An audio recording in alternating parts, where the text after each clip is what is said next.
سیدنا عمر رضی اللہ تعالیٰ عنہ نے اپنے زمانے میں ایران و فارس کی طرف جو فوج بھیجی، پوری منظم حکومت کے مقابلے میں جہاں لاکھوں کی تعداد میں فوج موجود تھی، ان کے مقابلے میں صرف 10,000 آدمی بھیجے۔ حضرت سعد بن ابی وقاص رضی اللہ تعالیٰ عنہ امیر لشکر تھے، جب یہاں پہنچے اور صورتحال دیکھی تو وہ خط لکھ کر بھیجا ہے، جس کو سارے اصحاب سیرت اور تاریخ نے نقل کیا ہے۔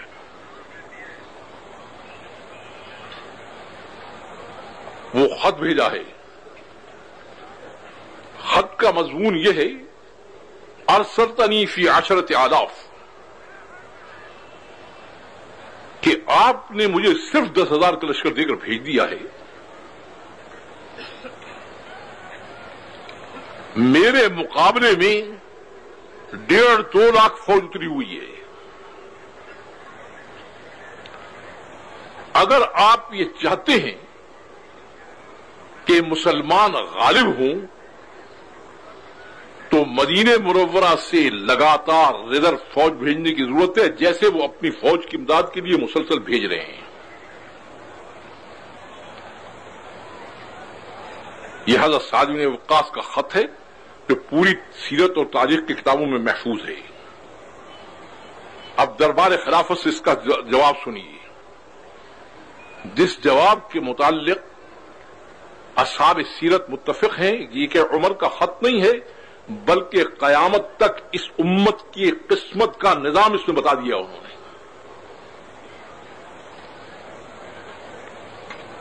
خط میں 2 باتیں لکھی ہیں، سیدنا عمر رضی اللہ تعالی نے خط میں 2 باتیں لکھی ہیں۔ پہلی بات یہ لکھی ہے کہ لا تنظر الی المدینۃ ثانیا، دوبارہ مدد کے لیے مدینے کی طرف مت دیکھنا۔ انی جعلت ناصرک معک، تمہارے مدد کرنے والے کو میں نے تمہارے ساتھ کر رکھا ہے۔ مدد مدینے سے نہیں آئے گی، وہ آسمان کے خزانوں سے آئے گی۔ اس سے مدد لینے کے لیے اے سعد 2 چیزوں کی ضرورت ہے۔ پہلی چیز کیا ہے؟